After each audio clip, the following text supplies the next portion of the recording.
ECO presenta Rompamos el Silencio. Salud mental y suicidio. Conducido por Flor Misrachi.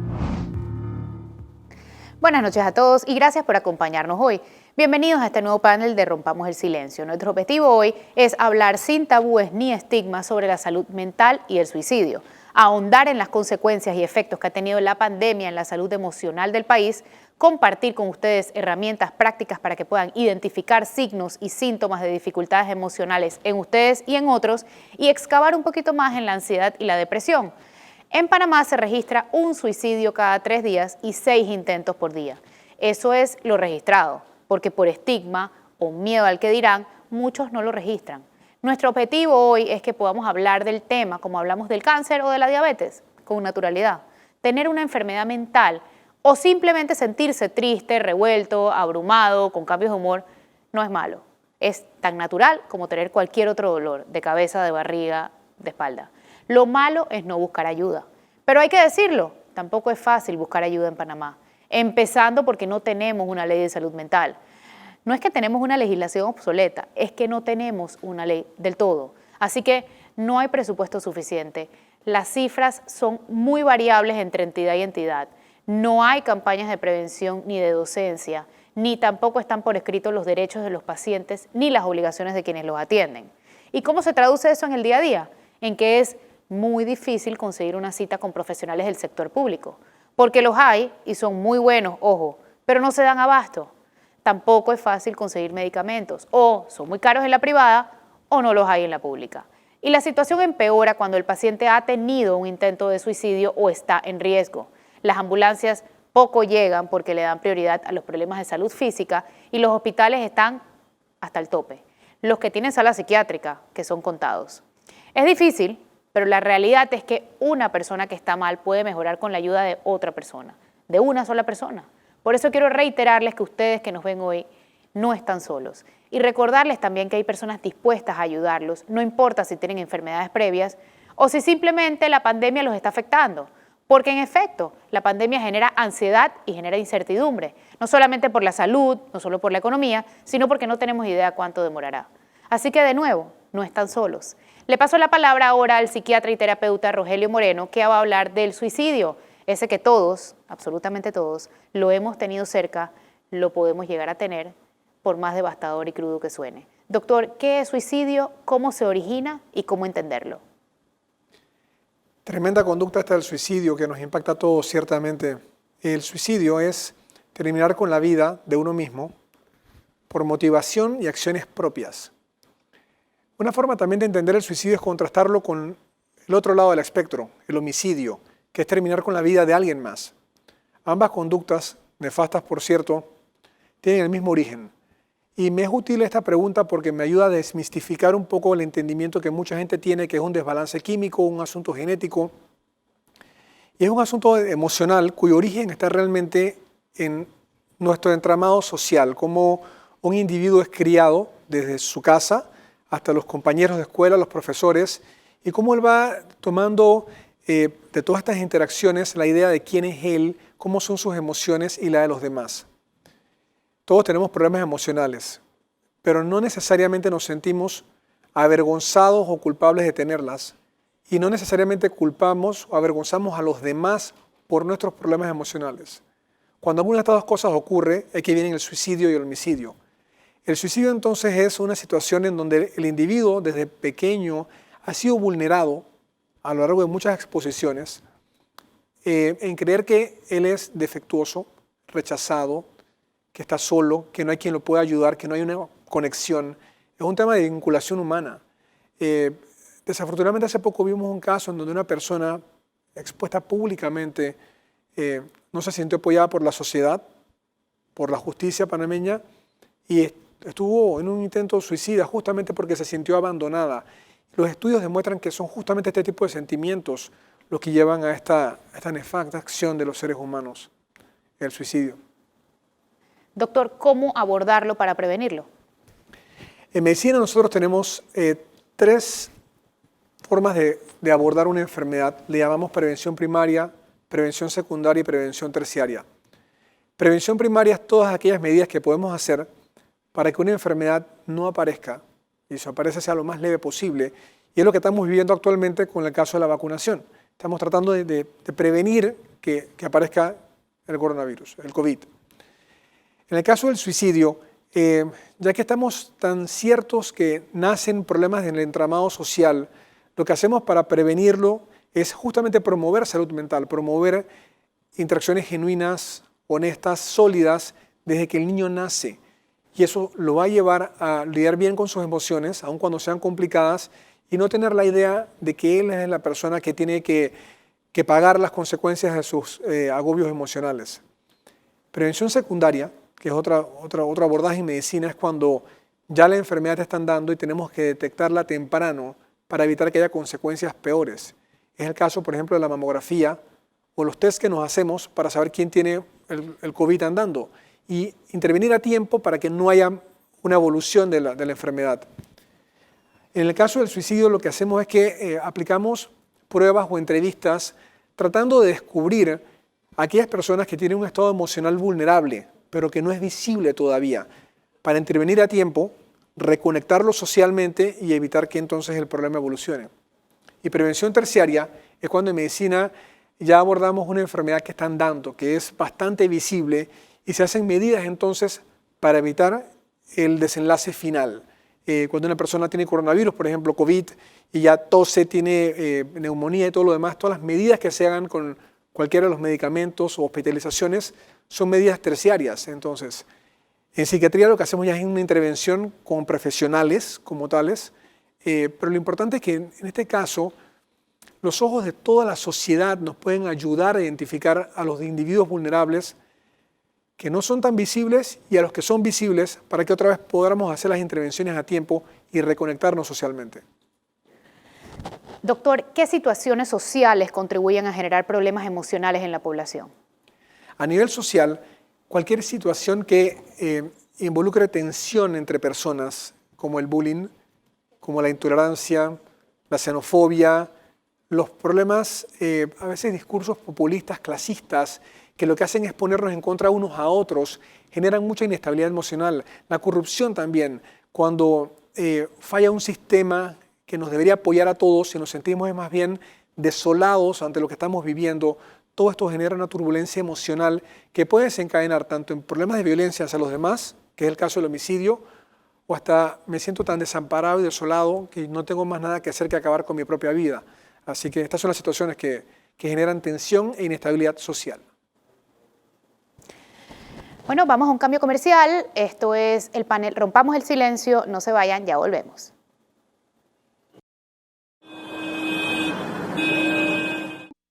En estos momentos de incertidumbre, cuida tu salud mental. Si te sientes ansioso, habla con alguien. No te quedes solo.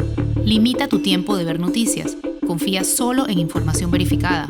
Busca espacios de relajación, ejercicios, música, naturaleza y trata de mantenerte en el ahora. No importa lo que estés pasando. Todo pasa. Este es un mensaje del movimiento Rompamos el Silencio y de la Asociación Panameña de Radiodifusión. Ya regresamos con Rompamos el Silencio. Estamos de vuelta con Rompamos el Silencio. Salud mental y suicidio. Conducido por Flor Misrachi. Ya de vuelta en Rompamos el Silencio. El suicidio es la segunda causa de muerte entre personas de 15 a 29 años. Y a lo largo de esta campaña, que empezó ya hace 3 años, nos encontramos mucho más frecuentemente de lo que quisiéramos con jóvenes que nos dicen que sus padres no están presentes y que tampoco encuentran apoyo en sus escuelas. Por eso es importante que padres y profesores aprendan a detectar las señales de riesgo, sepan cuándo es hora de buscar ayuda y sepan cómo orientar correctamente a los pelados. Hoy la doctora Becky Malca nos va a hablar de la importancia de que los padres de niños y adolescentes aprendan a escuchar y entender el mundo emocional de sus hijos. Doctora, ¿qué debemos hacer y qué debemos de dejar de hacer para conectar con nuestros hijos? Hola Flor, gracias por la invitación.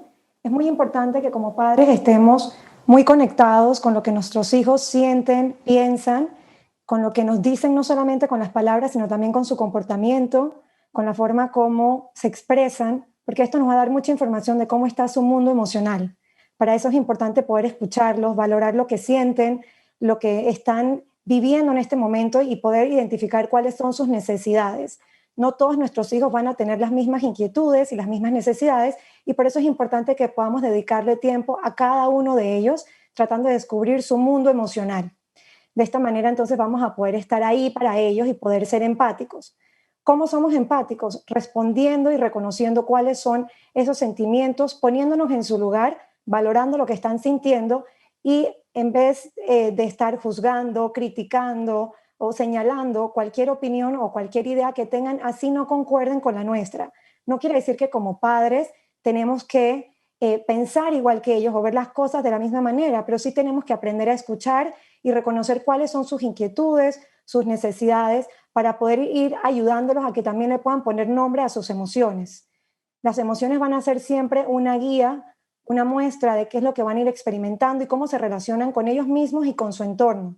Si nosotros les hablamos más allá de cómo estás, qué comiste, qué hiciste, y le preguntamos cómo te sentiste, qué fue lo que más te gustó, es una forma de poder ayudarles a que aprendan a ubicar las emociones dentro de su día a día y que podamos abrir espacios para poder dar el momento en que ellos puedan sentirse escuchados, contenidos y que tengan la confianza y la conexión para podernos buscar en cualquier momento, sabiendo que sobre todo ahora en pandemia han tenido que vivir por muchos cambios, los cuales han sido para algunos más difíciles que para otros y no todo el mundo lo experimenta de la misma manera. Alejarse de los amigos, cambiar de rutina, sentirse un poco aburridos y de alguna manera tratar de buscar cierto entretenimiento en las redes sociales hace que muchas veces puedan sentirse más alejados de su día a día, de su entorno, y por eso es que nosotros tenemos que buscar ese espacio, acompañarlos, tratar de darles ese apoyo sin sobreprotegerlos, sin sobrecargarlos y teniendo muy claro cuáles son sus ideales y nosotros cuáles son nuestras expectativas. De esta manera vamos a poder tener una mayor y mejor comunicación y conexión emocional, brindando una relación sana. ¿Por qué es más importante hablar de establecer límites que de castigar? Claro, por mucho tiempo se ha hablado de castigo como una forma de tratar de imponer. Sin embargo, hemos ido viendo a lo largo de muchos estudios y en los últimos años que realmente el castigo está más relacionado con la falta de control del padre o la madre que en ese momento no sabe cómo lidiar con la respuesta que su hijo está presentando o no está presentando. Sin embargo, cuando hablamos de límites, brindamos un espacio seguro, un ambiente mucho más claro, conocido y podemos llegar a acuerdos, podemos pensar junto con nuestros hijos, podemos llegar a reconocer cuáles son sus inquietudes, sus necesidades y establecer pautas que los ayuden a poder seguir brindando esa conexión emocional que van a necesitar para que no exista entonces una relación de miedo, ni de restricciones, ni de resentimiento, sino por el contrario, una relación brindada con firmeza, con dignidad, con respeto, con escucha y con protección. Por más que nuestros hijos muchas veces puedan intentar poner cierta resistencia a los límites que nosotros ponemos, en el fondo requieren de esos límites justamente para sentirse protegidos, contenidos y comprender un poco cómo es el entorno y cómo pueden funcionar de una manera sana. Entonces siempre nuestra línea debe ser funcionar como una compañía y al mismo tiempo como un espejo, y en la medida que nosotros tengamos claro cómo nos sentimos con las situaciones que están ocurriendo y manejamos nuestras emociones de una manera adecuada, vamos a poder así evitar llegar a tener que utilizar castigos o la fuerza para comunicarnos con ellos y por el contrario, por medio de una buena conversación, de una comunicación transparente, clara y empática, vamos a poder pensar juntos y poder llegar a acuerdos estableciendo una relación que nos fortalezca esa unión. Y entonces entran al juego las emociones y las creencias de los padres. ¿Cómo influyen las emociones y las creencias de los padres en nuestro rol como padres? Bueno, cuando nosotros no tenemos muy claro cómo ha sido nuestro propio proceso, llegamos a intentar vivir por medio de nuestros hijos. Entonces vamos a encontrar muchas veces padres que hacen la extensión de su vida por medio de sus hijos o tratan de reparar aquello que sienten que en su propia vida no funcionó o tratan de lograr aquellas metas o objetivos que en su momento sintieron que no pudieron lograr y a veces se convierte un poco en esta idea de los hijos trofeos, ¿no? Donde yo tengo que mostrar a este hijo y mis expectativas y mis deseos los trato de plasmar en ellos. Cuando no tengo claro como padre cuáles son mis creencias, cuáles son mis necesidades, cuál es mi propio proceso, llega a conectarse tanto con la historia de nuestros hijos que no les brindamos la oportunidad de que ellos puedan desarrollarse y poder ser individuos, poder ver qué es lo que cada uno de ellos necesita en un momento dado. Entonces la historia queda tan amalgamada, tan junta, que no hay este proceso de diferenciación en donde el hijo puede ir desarrollando y descubriendo quién es y conformando su propia identidad.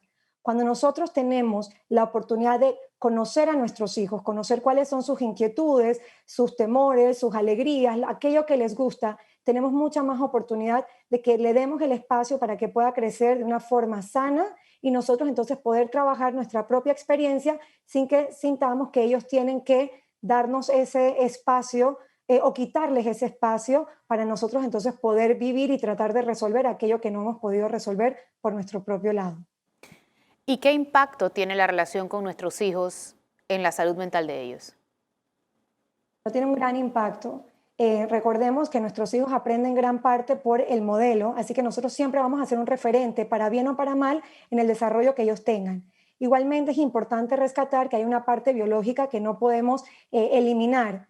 Y si bien podemos encontrar que niños y adolescentes tienen de 3 a 4 veces más probabilidades de poder también llegar a tener un trastorno, desarrollar un trastorno en el proceso de su vida, principalmente en la niñez y en la adolescencia, cuando tienen padres que han tenido trastornos mentales, eso no quiere decir que es el único, digamos, pilar que debemos tomar en cuenta. Influye mucho todo lo que pasa alrededor. Y por eso es importante lo que discutíamos en las primeras preguntas, en donde la relación que establecemos, el impacto que tiene esa comunicación, la empatía y poder valorar lo que nuestros hijos sienten y piensan, va a ayudar a que esta convivencia sea mucho más sana y podamos ofrecerles una salud mental que les provee la oportunidad de desarrollarse y poderse sentir plenos en su vida, independientemente del desarrollo o la línea que ellos vayan a tomar a lo largo de toda su vida. Y por último, herramientas prácticas para mejorar la relación con nuestros hijos. Pero muy importante, buscar espacios. No se habla de cantidad de tiempo, sino de calidad de tiempo. Que ese sea un tiempo en que realmente nos conectamos, que podamos buscar tiempos para hacer alguna actividad juntos, puede ser algún deporte, puede ser cocinar juntos, ver una serie juntos y luego poder conversar sobre esa serie, cómo se sintieron, qué pensaron. Es como buscar espacios para reír, disfrutar, compartir, hacer cosas en conjunto y también para tener espacios para reflexionar. Los momentos de las comidas, si se hace respetando ese espacio para la interacción, en donde dejamos de lado los celulares y cualquier pantalla o artículo que pueda quitar la interacción y por el contrario buscamos el estar conectados unos con otros, va a ayudar a que se abra ese espacio, porque en esos momentos vamos a poder descubrir muchísimas cosas de nuestros hijos y que ellos puedan también conocer de nosotros, sabiendo que somos un modelo constante, ellos están percibiendo y están aprendiendo y van repitiendo muchas cosas, incluso las cosas que a veces no nos gustan de nosotros mismos. Entonces busquemos esos espacios, no limitemos, y por muy pequeño que sea, siempre va a ser significativo para nuestros hijos. Compartir tiempo con nosotros y teniendo relaciones sanas van a ser muy importantes para poder desarrollarse y volverse individuos de bien que tengan una mejor calidad de vida y una salud mental adecuada. Muchísimas gracias. Vamos a un cambio comercial. No se vayan. Esto es Rompamos el Silencio. Ya regresamos con Rompamos el Silencio. Estamos de vuelta con Rompamos el Silencio. Salud mental y suicidio. Conducido por Flor Misrachi. Ya de vuelta en Rompamos el Silencio. Cada año se registran 800.000 suicidios en el mundo y la cifra va en aumento. En Panamá, como dije en el primer bloque, la estadística es 1 cada 3 días. Y cada suicidio afecta directamente al menos a 6 personas. Está ampliamente estudiado y comprobado que los medios de comunicación y las redes sociales tienen un importante y significativo rol en este problema de salud pública. Está probado que la manera en la que los suicidios son reportados en medios o en redes de comunicación pueden aumentar o reducir los suicidios que ocurren como imitación de ese primer suicidio, porque siempre habrá personas vulnerables que van a leer, en el caso de los medios impresos, oír, en el caso de los medios radiales, o ver, en el caso de los medios televisivos y digitales, la información que publican estos. Y de esto nos va a hablar el doctor Miguel Mayo, exministro de Salud. Doctor, quiero ir paso a paso. Primero, medios y redes. Empiezo con medios y redes. ¿Cómo debe ser la comunicación de los suicidios en estos dos medios? Gracias, Flor, y a todos los que nos ven y nos escuchan. Esto es sumamente importante. Fíjate, a nivel mundial, alrededor del 25% de la población ha reportado tener acceso o utilizar algún tipo de las redes sociales. Y las redes sociales han venido a ser una herramienta que puede ayudar muchísimo, ya lo dijo el doctor Moreno, sobre todo en unas relaciones adecuadas desde el punto de vista social, pero también pueden tener efectos deleterios. Y resulta que el grupo de personas que más utiliza redes sociales son el grupo etario precisamente que está en más riesgo o es más vulnerable al suicidio. Y así como las redes sociales pueden ser beneficiosas, también pueden tener efectos deleterios. Y esto se ha visto en muchos estudios. Alrededor del 80% de la gente en un estudio en Inglaterra, de los muchachos que usan redes sociales, demostraron o reportaron que tenían aumento de síntomas de depresión, aumento de supresión. Entonces, usted se imagina este grupo de muchachos que ya están en una edad vulnerable, como, repito, se dijo anteriormente, y que están sujetos a esta gran cantidad de información y en un momento en la vida en que probablemente se valora más el número de seguidores que tú tengas que tu capacidad académica, por ejemplo, eso trae muchísima presión ante los muchachos. El 70% de los muchachos que utilizan redes sociales han reportado ciberacoso, o sea, acoso a través de las redes sociales. Y ahora hasta empiezan a diagnosticar nuevas entidades nosológicas como una que se llama FOMO por sus siglas en inglés, que es básicamente el miedo al no estar informado. Esto lo que hace es que los muchachos estén permanentemente conectados y trae muchísimos problemas. Le están trayendo problemas de insomnio porque el estar, mirando sobre todo estas luces LED, no solo del teléfono, sino de la tableta o de la computadora, disminuye significativamente la secreción de melatonina, que es la hormona que provoca sueño. Entonces estos muchachos también están sufriendo de insomnio. Dicho esto, y que son gente que está más propensa a tener suicidio, yo creo que es importante que cómo comunicarnos a través de las redes sociales, sobre todo las noticias de suicidio. Está completamente demostrado que, por un lado, si se comunica mal, esto puede aumentar significativamente los suicidios, y por otro lado, si se comunica bien, pueden disminuir los casos de suicidio. Por eso la importancia de cómo comunicarlo. Y entonces, 3 puntos importantes, tanto en medios de comunicación como en redes sociales.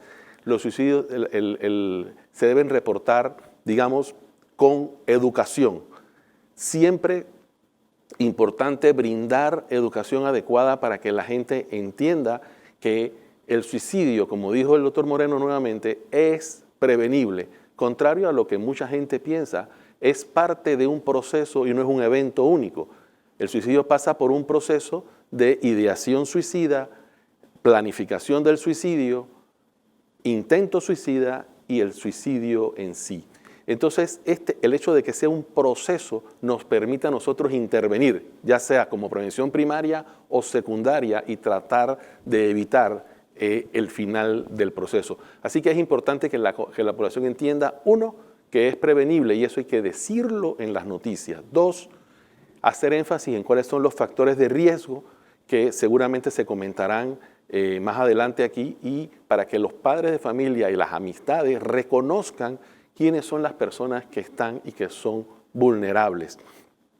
Y tercero, y no menos importante en cuanto a esto, siempre dar información de dónde se puede buscar ayuda, porque así la persona que está en etapa vulnerable, al ver la noticia bien comunicada y encontrar un website o unos teléfonos donde pueda buscar ayuda, pues pueda hacerlo.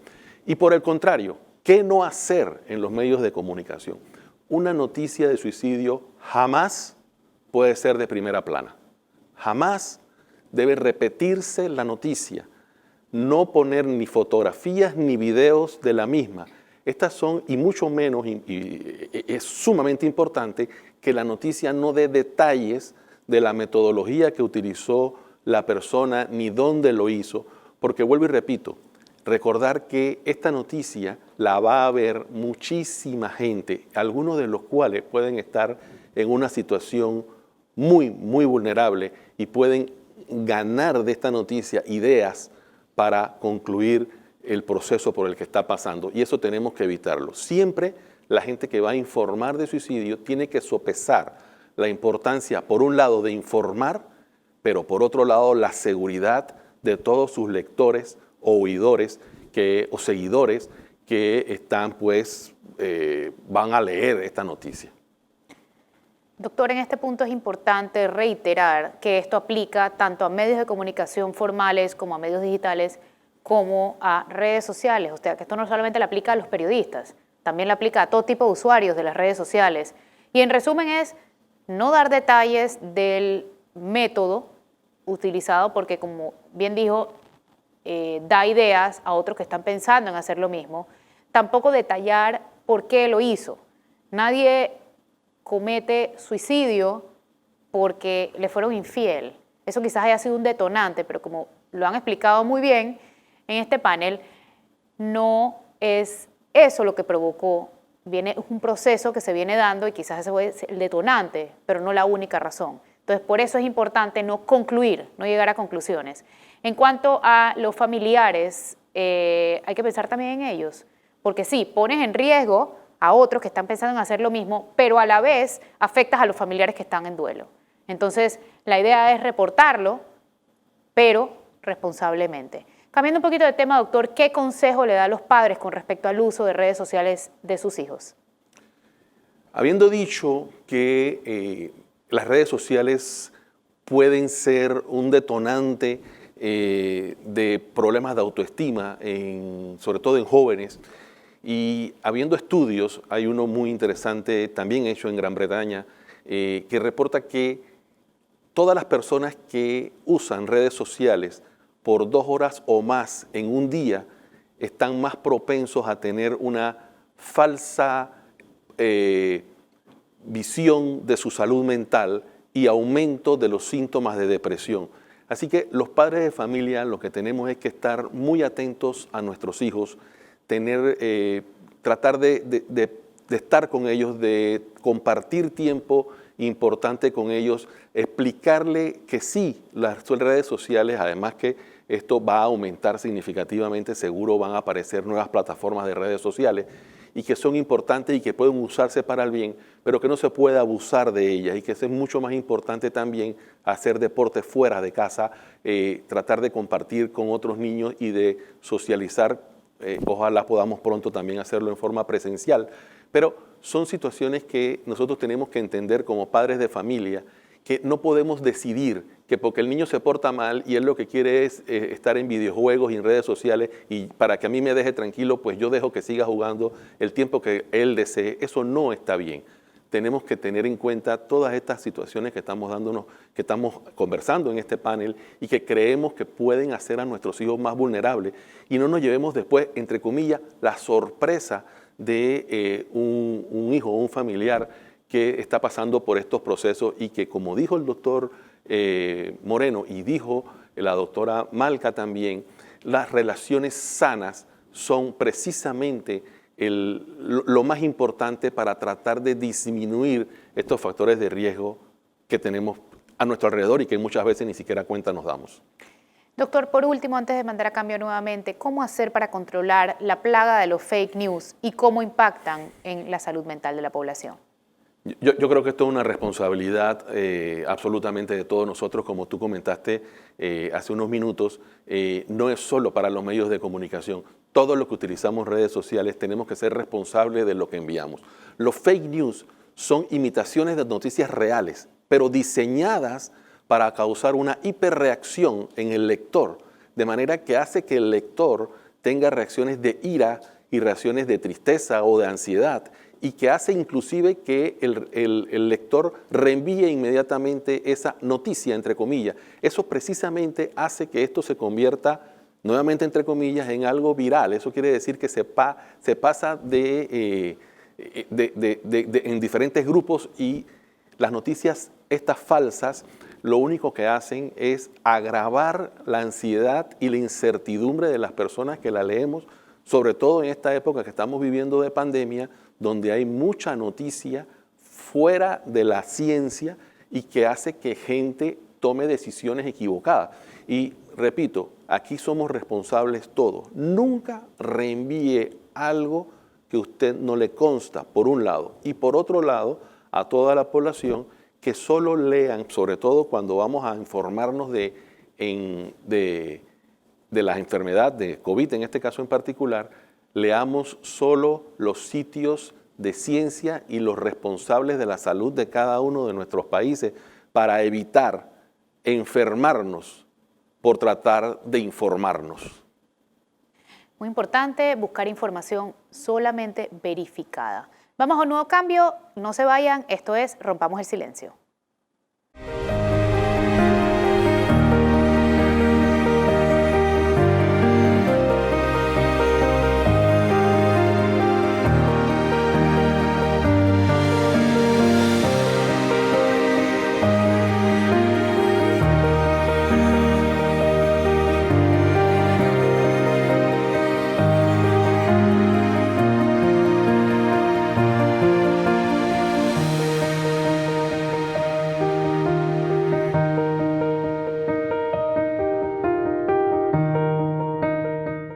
Ya regresamos con Rompamos el Silencio.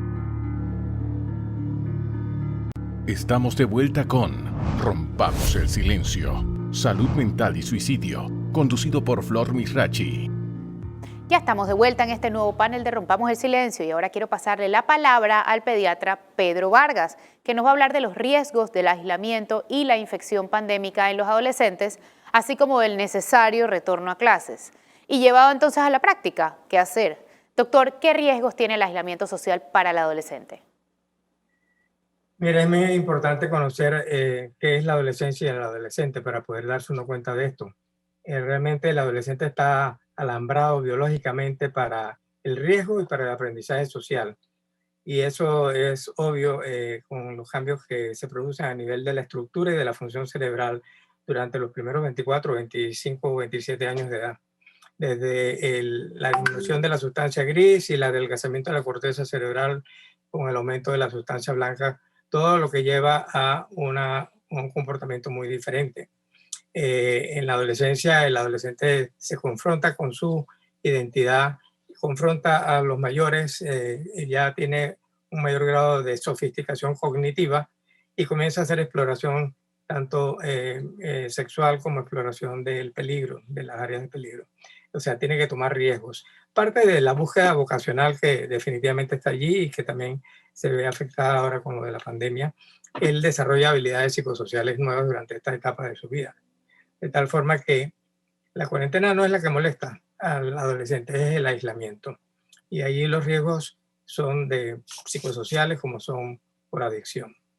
Así que cuando miramos este asunto, lo más importante es darnos cuenta de que la pandemia lo que ha hecho realmente es quitarle las oportunidades al adolescente de ser un individuo independiente, autónomo. Le ha quitado la oportunidad de demostrar que él se puede arriesgar, que él puede tomar riesgos. Le ha disminuido la capacidad del aprendizaje social porque lo tiene coartado por el uso constante de las pantallas. Y precisamente esto también lleva a crear más estrés social y familiar. Y entre las cosas que vemos a menudo es de que el adolescente por un año o más ha perdido oportunidades para celebrar, para tener actividades que llamamos hito. Ya no puede celebrar una graduación, ya no puede celebrar un cumpleaños con los amigos, una serie de cosas que afectan significativamente. Así que en ese grupo de edad lo que hemos visto y desafortunadamente el no acceso a la atención de la salud mental o el pobre acceso a la atención de la salud mental en todos los niveles, porque a veces nosotros cuando hablamos de esto nos situamos en ciertos estratos sociales, pero si nos vamos a la realidad de los grupos que tienen menos privilegios y menos capacidad para poder llegar a una mejor atención, el daño es tremendo y la situación es catastrófica. Así que los grupos estigmatizados, como son las minorías sociales, las minorías sexuales, las minorías raciales y los adolescentes, son de los que más han sufrido con la pandemia en esta área y donde más podríamos ver situaciones tan difíciles como es la de optar por quitarse la vida. Entonces, y el uso de sustancias que parece mentira, pero ha aumentado significativamente, incluso con toda clase de sustancias. Ya nada más no es marihuana ni cocaína, es una serie de sustancias que están circulando en las calles de la ciudad, que son sumamente fuertes, las llamadas drogas duras, que hacen muchísimo más daño. Pero la interrupción de la atención de la salud mental es una de las cosas claves en el manejo de esta situación o de las complicaciones que esta situación ha traído. Doctor, el aislamiento tiene riesgos, como bien lo ha explicado, pero ¿qué tiene o ha tenido de positivo para los adolescentes? Mira, para los adolescentes y para los niños, yo en estos días preguntaba en mi clínica a un chiquillo de 9 años y le pregunté directamente qué ves de positivo en la pandemia y me dijo, qué bueno que ahora mi familia puede estar conmigo. Ni siquiera dijo qué bueno que yo puedo estar con mi familia, sino que mi familia puede estar conmigo.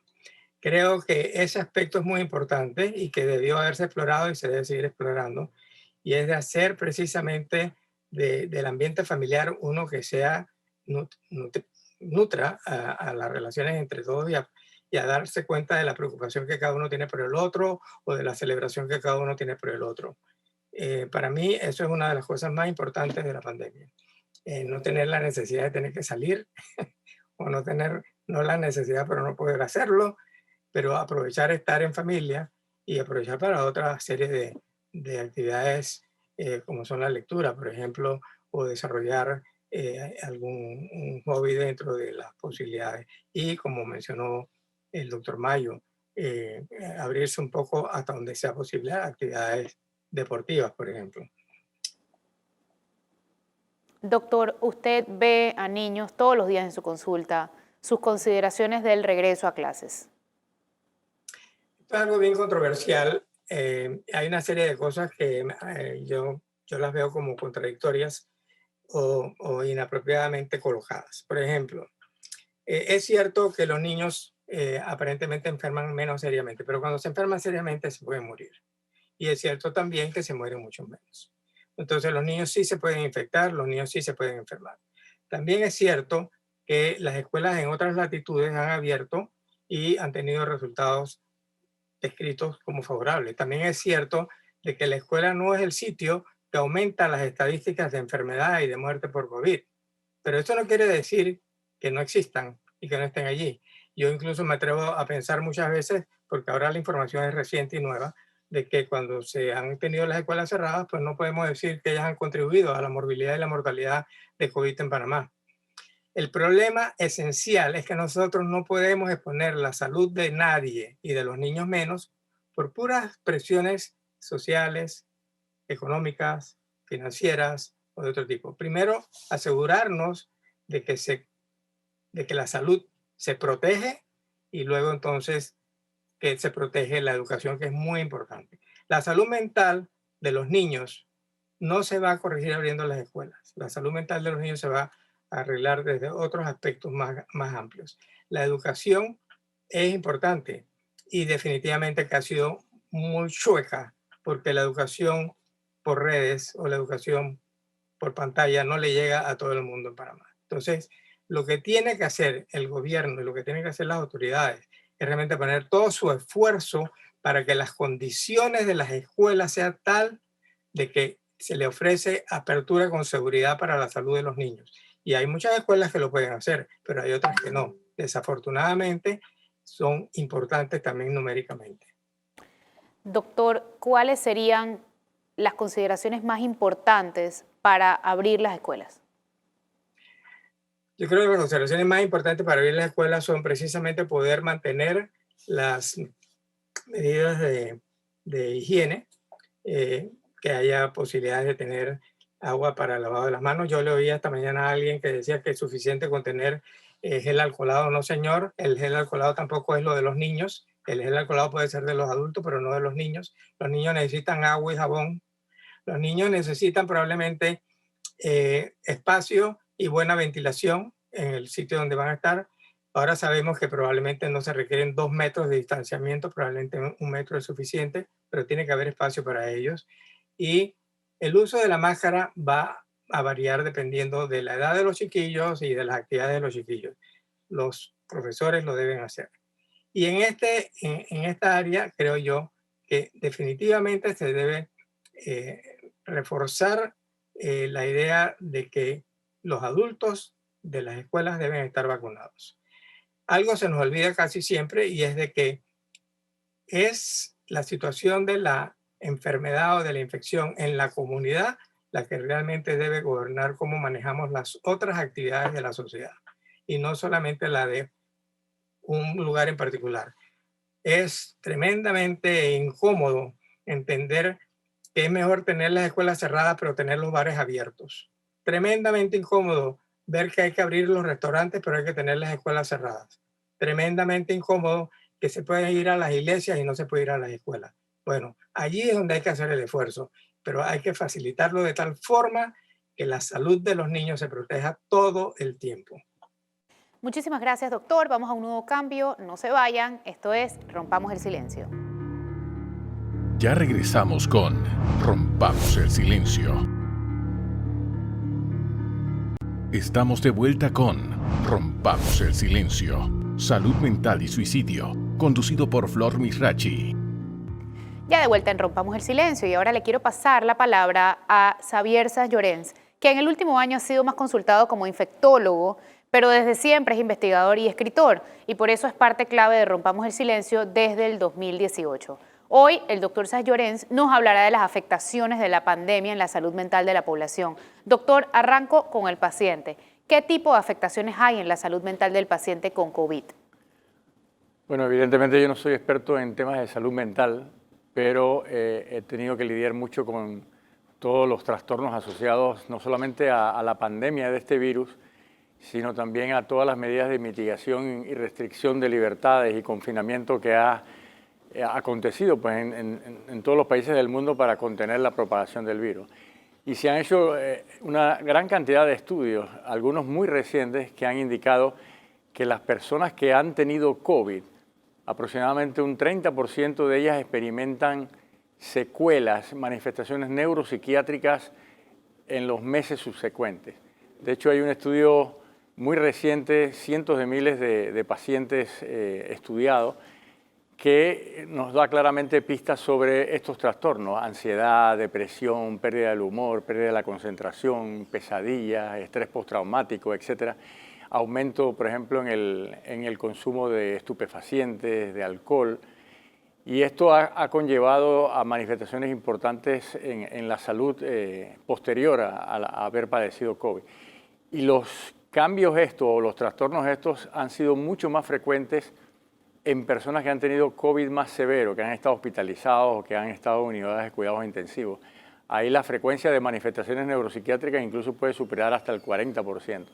O sea que la persona que ha tenido COVID, sobre todo COVID sintomático, definitivamente no se queda en esa fase aguda de la enfermedad, sino que posteriormente va a experimentar algunos de estos signos y síntomas persistentes que han básicamente caracterizado lo que se denomina ahora el COVID prolongado, que precisamente se ve pues, manifestaciones a mediano plazo después de la enfermedad. Doctor, hablemos ahora del personal médico. ¿Qué afectaciones en salud mental sufre el trabajador de salud expuesto a pacientes con COVID? No, definitivamente. De hecho, también hay estudios recientes y hay un estudio muy bonito y muy valioso, precisamente hecho aquí en Panamá, por médicos del Complejo Hospitalario Metropolitano, en colaboración con el Instituto Gorgas, con la Escuela de Salud Pública de la Universidad de Panamá y con el Imperial College de Londres y la Universidad de Oxford. Este fue un estudio recientemente publicado en preprint, está por salir muy probablemente ya en publicación revisada por pares, que estudiaron a más de 500 jóvenes médicos, entre internos y residentes, y se vio que entre 15 y 25% de ellos experimentaban trastornos de salud mental importantes, incluso con ideas ideación suicida y otras manifestaciones de estrés postraumático. Y muchos de los factores que desencadenan esto es que el médico que atiende en salas de COVID o que se expone de forma íntima a los pacientes con COVID tiene realmente que lidiar con la enfermedad, convertirse en familiar del propio enfermo, porque muchos de estos enfermos pues, no pueden ser visitados por sus familiares, y además hay la carga laboral, el desgaste o burnout que ocurre cuando el personal médico pues, atiende muchas horas de trabajo de forma continua. E incluso también otro estrés importante del médico joven es que se pueda ver truncada su actividad académica formativa. Así que son muchos los factores que inciden en que el personal de salud sufra también problemas importantes de salud mental y lógicamente pues otro factor que ha incidido en esto es la pérdida o la falta de apoyo institucional, por ejemplo, para insumos de protección, para disminuir la carga de trabajo, para hacer rotaciones, etc. Lógicamente, pues el tema de verse favorecido por la vacunación prioritaria ha podido aliviar algunos de estos trastornos. Sin embargo, pues ahí quedan las secuelas de todo lo que ha vivido el personal de salud en términos de la pandemia. Hablamos ya entonces de la población COVID y de los médicos que atienden pacientes COVID, pero ¿qué impacto tiene en la salud mental de la población las cuarentenas y las otras medidas de restricción impuestas durante el último año? Sí, hay dos estudios recientes, uno de Dinamarca y otro de Estados Unidos, que involucraron más de 250.000 personas en la sociedad, en las comunidades, y que fueron seguidos por 6, 8 meses desde que los primeros meses de la pandemia. Y no solamente se ha visto que la enfermedad ha tenido un impacto en la salud de las personas por la infección por COVID, sino que también ha tenido un impacto devastador en la economía, en el aspecto social y mucho más allá, lo que precisamente es importante para este panel, afectación de la salud emocional y la salud mental de las personas. Aproximadamente 20 a 30% de los ciudadanos se han visto afectados por alguna de las, no solamente de la enfermedad, sino también de las medidas de restricción y mitigación que se han impuesto a la sociedad, la pérdida de libertades individuales, la dificultad para los ratos de ocio, para hacer ejercicio, la restricción en la movilidad, la afectación económica, la pérdida del empleo. O sea que ha habido una gran conjunción de factores que han incidido en que la salud mental se haya visto trastornada y la salud emocional de la población en general, ¿no? Las medidas, por ejemplo, un tanto dictatoriales sin fundamento científico que han adoptado los gobiernos en general, los malos ejemplos de ver que uno cumple las medidas, sin embargo, muchas personas incumplen, especialmente, por ejemplo, los que son los que deberían más cumplir, que son los que dictan las directrices desde el punto de vista de restricción y mitigación en un país, ¿no? Curiosamente, doctor, las cifras de suicidio en Panamá no han aumentado. En muchos otros países ha pasado lo mismo. ¿A qué atribuye eso y qué se espera que pase cuando se levante la moratoria? Eso es un punto bien importante, ¿no? Porque a todos pensábamos que las muertes por suicidio iban a aumentar durante la pandemia, tanto por los efectos de la misma pandemia viral como por los efectos de los confinamientos, las cuarentenas, las medidas de restricción, etcétera, ¿no? Sin embargo, si uno mira la casuística mundial, no ha habido un aumento en las muertes por suicidio, quizás excepto en Japón, que sí ha habido un incremento, pero en los demás países o se ha mantenido estable o incluso han disminuido. Sin embargo, los factores predisponentes, depresión, ansiedad, estrés, consumo de alcohol, violencia doméstica, maltrato a la mujer, etcétera, todo eso sí ha aumentado. O sea que los factores predisponentes están ahí. Y como bien se dijo anteriormente, la muerte por suicidio es realmente un proceso que va desde la ideación, la planeación hasta el intento, ¿no?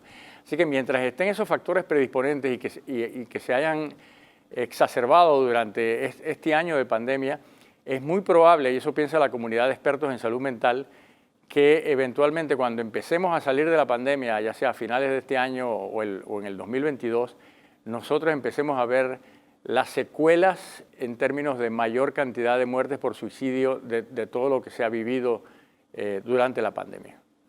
Doctor, hablemos un poquito de los factores de riesgo asociados al desarrollo de trastornos de la salud mental en ciudadanos y en trabajadores del sector salud. Bueno, factores de riesgo ya los he mencionado y hay muchos, ¿no? Todas las medidas de restricción de libertades individuales, el incumplimiento de medidas por parte de los que dictan las medidas,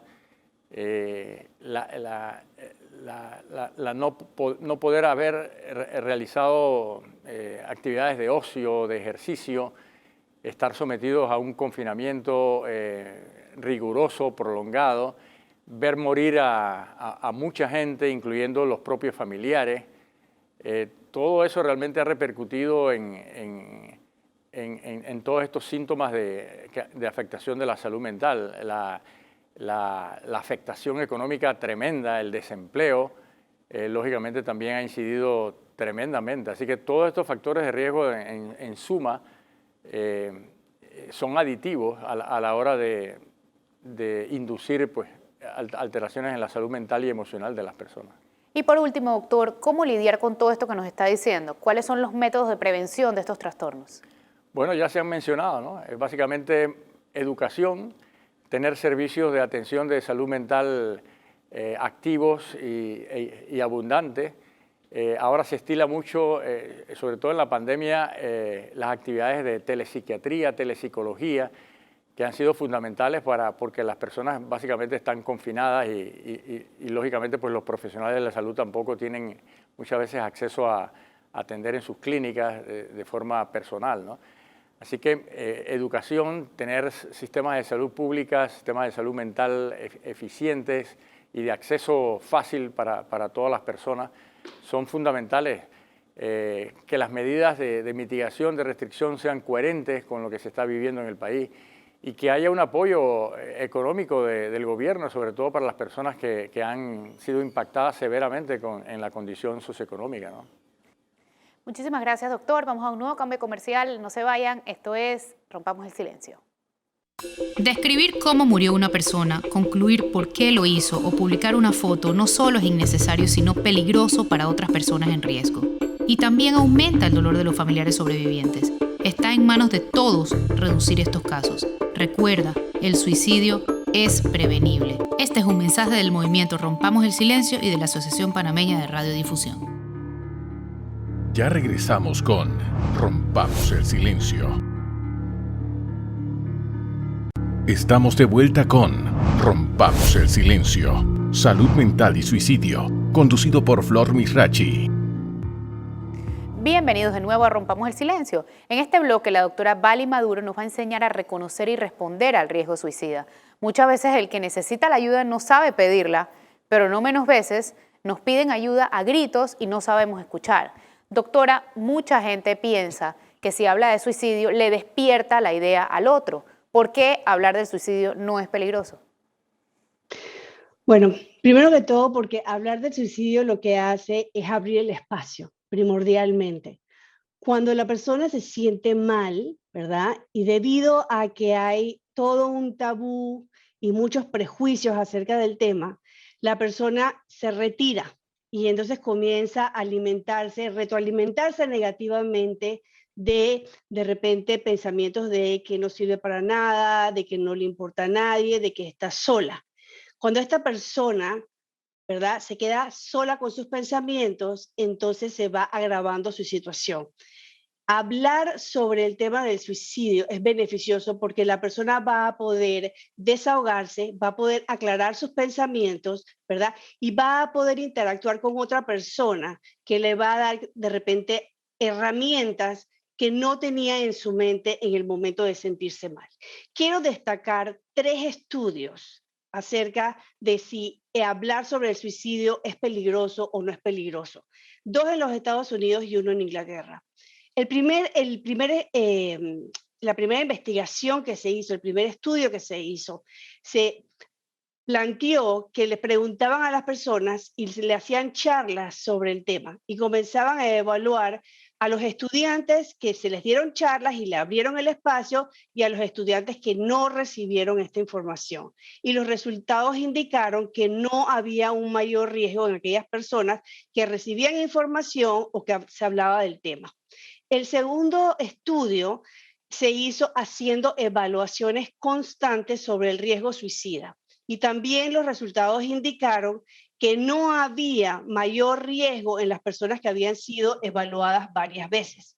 El último estudio era sobre personas que acababan de salir del hospital de un intento suicida y se les volvía a evaluar y se les abría el espacio para hablar sobre el tema. Y el riesgo no había aumentado, al contrario, había disminuido luego que la persona había recibido tratamiento y se había hablado sobre el tema, se había abierto el espacio para que la persona pudiera procesar sobre esta situación. Entonces, como vemos, las investigaciones indican que no es peligroso hablar sobre el tema y también podemos ver en nuestras prácticas privadas y en nuestra experiencia profesional que el conversar ayuda a la persona, ¿verdad?, a desahogarse, a entender su situación y de nuevo a escuchar de repente pensamientos o ideas o herramientas mucho más positivas para sentirse mejor.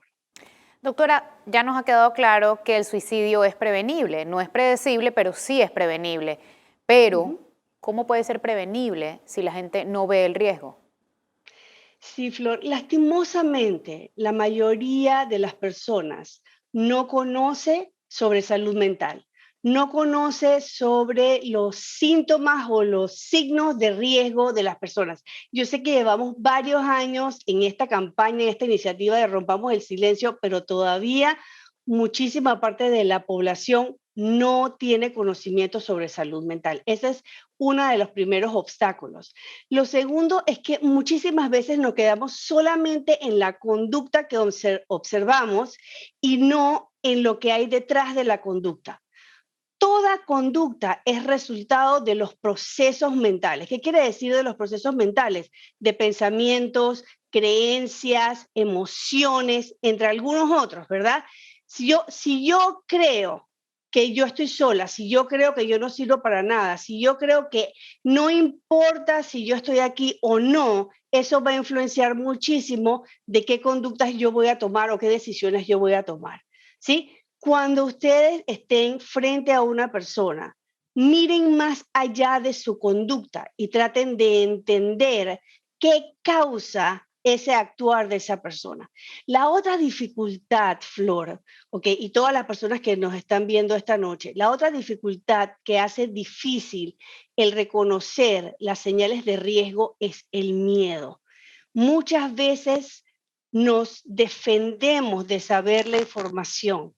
Entonces, es importantísimo saber que podemos hacer mucho más, podemos prevenir si tenemos la información sobre el riesgo que si no tenemos esa información, que si estamos ciegos. Ninguno de nosotros saldría en nuestros carros, ¿verdad?, sin retrovisores. Tenemos unos puntos ciegos ahí. No tener la información de cómo se sienten nuestros seres queridos es ese punto ciego que no nos permite ayudar. ¿Cómo sabemos quién está en riesgo y quién no? Bueno, hay señales que se han estudiado que la mayoría de las personas, por ejemplo, que están en riesgo, presentan una o muchas de estas señales. Por ejemplo, cambios significativos en la conducta. Si la persona de repente es una persona muy social y comienza a retraerse, a separarse, si la persona estaba antes interesada en muchas actividades, de repente, de nuevo, en socializar o en hacer ejercicio y comienza a cambiar radicalmente estos intereses, de repente si la persona comienza a utilizar muchísimo más las sustancias como el alcohol, las drogas, si ustedes notan que la persona deja de cuidarse, ya sea físicamente, si no se baña, si no se cuida cómo se viste, en su apariencia personal, pero si también no se cuida de protección, de repente hacen actividades que los ponen en peligro, ¿sí? Todas estas cosas son de repente señales que pudieran ser de algún riesgo. No quiere decir que todas las personas que presentan estas conductas están en riesgo, pero son buenas señales para prestar atención, acercarnos y preguntar si algo está pasando.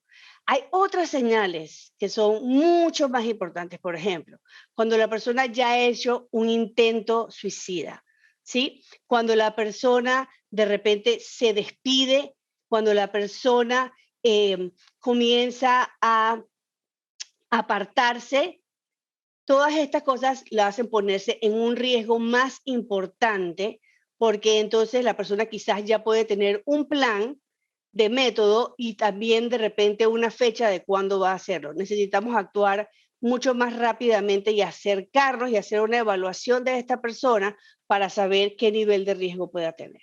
¿Y qué se puede hacer si la persona no quiere recibir ayuda? Disculpa, Flor, no te pude escuchar la pregunta. ¿Y qué se puede hacer si la persona no quiere recibir la ayuda? Ok, es bien importante, primero que todo, mantener la calma y tener paciencia. Muchas veces queremos resolver estos problemas o queremos que la persona nos diga que sí va a asistir a buscar la ayuda o que sí va a asistir a la terapia o que sí va a asistir a la evaluación de una manera muy rápida. Tenemos que recordar que esta persona se encuentra en un sufrimiento profundo y muchas veces prolongado y que le va a tomar un tiempo en cambiar la manera que está pensando sobre sí mismo, sobre el mundo y cómo se está sintiendo.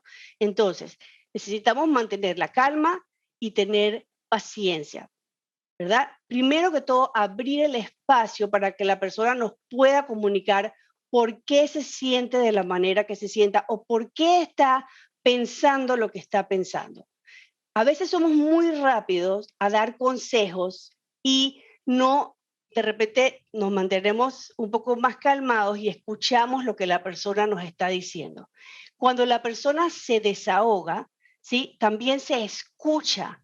Cuando la persona se escucha puede entender muchísimo mejor. Entonces, permitan a que la persona se desahogue y se escuche. Y luego, más allá de forzarlos a ir a buscar la ayuda, ayúdenlo de repente a pensar qué te está parando. Muchas veces dice la persona, no, lo que pasa es que no va a haber ningún resultado de esto, nada va a cambiar. Entonces, pregúntele de vuelta, ¿qué te hace pensar que nada va a cambiar? Entonces, las personas a veces te contestan y dicen, no, lo que pasa es que no ha cambiado en todos estos años, ¿no? Entonces, uno le vuelve y le contesta, pero existe una posibilidad, una pequeña posibilidad de que las cosas cambien y agárrense de esa pequeñita posibilidad y ahí van abriendo el espacio para que la persona de repente vaya aceptando. Lo otro es que estas personas piensan que ellos no les importan a nadie y el solo hecho de que ustedes les van a dedicar el tiempo, el espacio para escucharlos y acompañarlos, pudiera hacer que cambien la manera de pensar y de repente digan como que, de repente sí sería bueno buscar ayuda porque al ustedes mostrarle esa atención, también les mostraron que el pensamiento que tenían no estaba correcto. Entonces le mostraron una nueva situación. Doctora, antes de mandar a cambio, ya nos toca irnos a cambio, ¿qué pasa cuando un paciente o una persona le pide a quien lo está escuchando que le guarde el secreto? Bueno, lo primero que tenemos que hacer es decirles la verdad. Miren, yo no puedo guardar este secreto, porque si yo te guardo el secreto, entonces me alío con tu riesgo, me alío con tu peligro, ¿verdad? Entonces, primero que todo, uno debe quedarse con esa persona, decirle que vamos a tener que hablar con un familiar. Esto es usualmente más los adolescentes. Los adolescentes comienzan a decirle a sus amigos, a sus compañeros de clase, sobre de repente sus ideas suicidas y luego le piden que por favor no les digan a nadie o los amenazan si le dicen a alguien, no te voy a hablar más. Entonces, tenemos que recordar que es mucho más importante cuidar la vida de ese amigo, de esa amiga, que cuidar la amistad. Es mucho más importante que esa persona esté viva y no te hable más, pero la persona va a estar bien y va a tener una oportunidad para resolver la situación que está viviendo. Entonces, nunca guardar un secreto sobre una ideación suicida, tampoco hablarla con todas las personas. Es importante ubicar a un adulto, ¿ok?, que pueda ayudar a ese adolescente, a ese amigo de ustedes, y después guardar el secreto para las demás personas. Muchas gracias. Vamos a un cambio. Ya volvemos. No se vayan. Esto es Rompamos el Silencio. Ya regresamos con Rompamos el Silencio. Estamos de vuelta con Rompamos el Silencio. Salud mental y suicidio. Conducido por Flor Misrachi. Gracias por seguir acompañándonos esta noche. Ahora vamos a pedirles a los panelistas una breve conclusión, complemento o consejo para cerrar la noche. Iniciamos con el doctor Rogelio Moreno. Rompamos el silencio es una invitación a que nos acerquemos más, a que seamos más humanos, más sensibles. La invitación no solamente es para aquellas personas que tienen agobios emocionales y sepan que no están solos, que muchos sufren también, y habemos muchos muy dispuestos a ayudarlos. La invitación es también a aquellas personas que ven que otros están sufriendo, para que nos acerquemos a ellos, le preguntemos cómo están. Y la invitación también es para que compartamos las cosas buenas. Es un tema de abrirnos, vincularnos y trabajar juntos, porque de eso se trata de ser humanos. Rompamos el silencio y juntémonos de vuelta. Esa es la solución. Muchas gracias, doctor. Le paso el micrófono a la doctora Becky Malca, por favor, para sus conclusiones. Bueno, es importante reconocer que no hay hijos ni padres perfectos, pero siempre que tratemos de establecer una buena comunicación, una comunicación que sea transparente, que nos ayude a conectarnos con nuestros hijos, nos va a ayudar a entender cuáles son sus necesidades, sus inquietudes y poder ser empáticos. Y de esta forma vamos a lograr que tengamos niños sanos, con una mejor salud mental y que podamos establecer relaciones sanas. Continuamos con el exministro Miguel Mayo. Primero, como dijo la doctora Malca, realmente no es mejor padre o madre el que más complace a sus hijos. Pongámosles límites a sus actividades, sobre todo en los videojuegos y la utilización de las redes sociales para evitarle un problema posterior.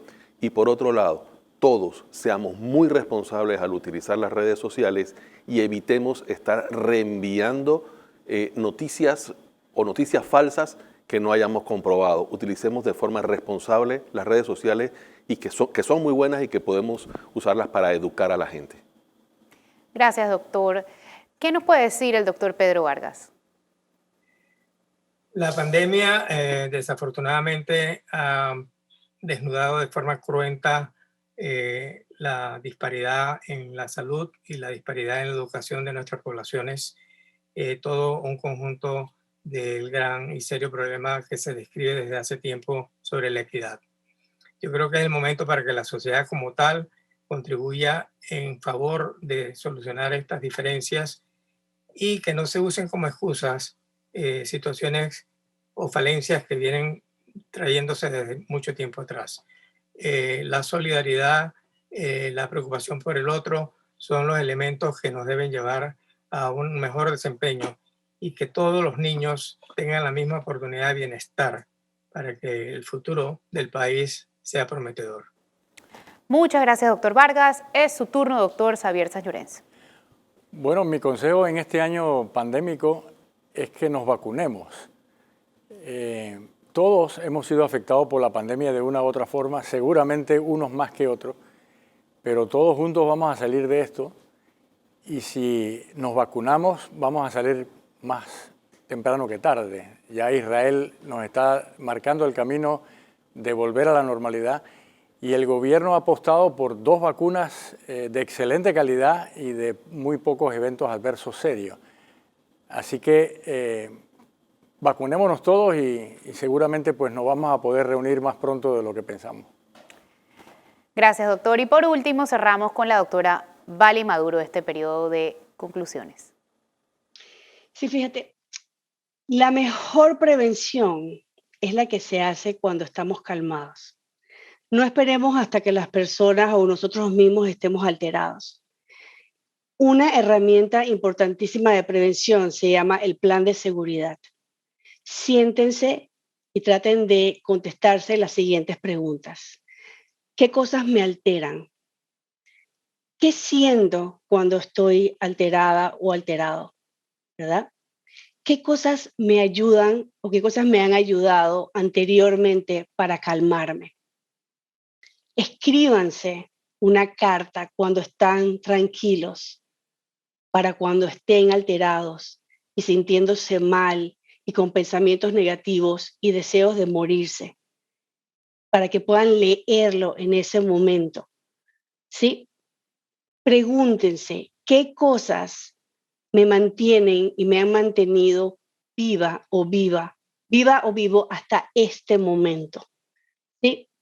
Y luego traten de buscar herramientas, estrategias, y escriban una lista de estrategias. ¿A quién voy a llamar? ¿Qué cosas puedo hacer para entretenerme? Y si de todas maneras siguen sintiéndose con deseos de morir, por favor llamen a las líneas de asistencia, a SUME 911 o al 169 o a Te Escucho Panamá o a las líneas del INSAM. Es importante para prevenir estar educados y preparados para los momentos en los cuales nos sentimos mal. Tu vida vale la pena, la vida de tu familiar vale la pena y la mayoría de los suicidios son prevenibles. Edúcate y está ahí. Como dice la iniciativa Rompamos el Silencio, el solo hecho de preguntar cómo estás hace la diferencia. Muchísimas gracias. Gracias, doctora. En Panamá hay muchísima gente bien intencionada y se llevan a cabo muchas iniciativas valiosas, pero pocas de ellas quedan documentadas para el futuro. En este movimiento Rompamos el Silencio quisimos que estos esfuerzos quedaran documentados, como referencia, para uso diario, para uso ocasional, para quien lo necesitara, para educar y generar conciencia. En el libro Rompamos el Silencio podrán encontrar en un lenguaje muy sencillo todos los temas abordados en este y en los otros paneles que hemos tenido, pero desarrollados un poco más a profundidad, porque es importante hablar de la salud mental y el suicidio, cómo hacerlo, los mitos más importantes, los factores de riesgo y los factores protectores, las estadísticas que nos competen, qué se está haciendo en Panamá al respecto, bullying, homofobia, materialismo, drogas, alcohol en jóvenes, autoestima, desarrollo sano, prevenir desde la crianza y los medios de comunicación y su influencia en los suicidios. Y 15 testimonios valiosos de personas que gracias a estos paneles rompieron su silencio. Ya llevamos 4 ediciones del libro y esta última, impresa gracias a la gentileza de Cable & Wireless, está siendo repartida gratuitamente en las cajas de casi 50 establecimientos comerciales. En pantalla los lugares donde puede buscar el suyo, hasta agotar existencias. Dicho eso, agradezco también a Medcom por abrirnos la puerta y transmitir por segunda vez un panel de Rompamos el Silencio. Por ese sí a ojo cerrado, 1000 veces gracias. Gracias a ustedes también por acompañarnos. En pantalla están apareciendo ahora las líneas de ayuda a las que usted puede llamar si se siente mal. Busque ayuda. Recuerde que no está solo y que todo, absolutamente todo pasa. Y usted, que nos está viendo hoy para aprender o simplemente para apoyar a un ser querido, preste atención. Este es un tema al que todos necesitamos prestarle atención. El gobierno, la sociedad, los medios de comunicación, las familias y, por supuesto, de manera individual también. Todos somos responsables, entre otras, porque casi todo el que muere por suicidio lo hizo saber antes. Por eso es importante aprender a escuchar. El suicidio es el último paso en el eslabón de la enfermedad mental y es prevenible. Y la prevención empieza por cada uno de nosotros. Una persona solamente tiene que tener a una persona que crea en ella. Una, y se salva. Y ustedes pueden ser esa persona. Muchas gracias por acompañarnos esta noche. ECO presentó Rompamos el Silencio. Salud mental y suicidio. Conducido por Flor Misrachi.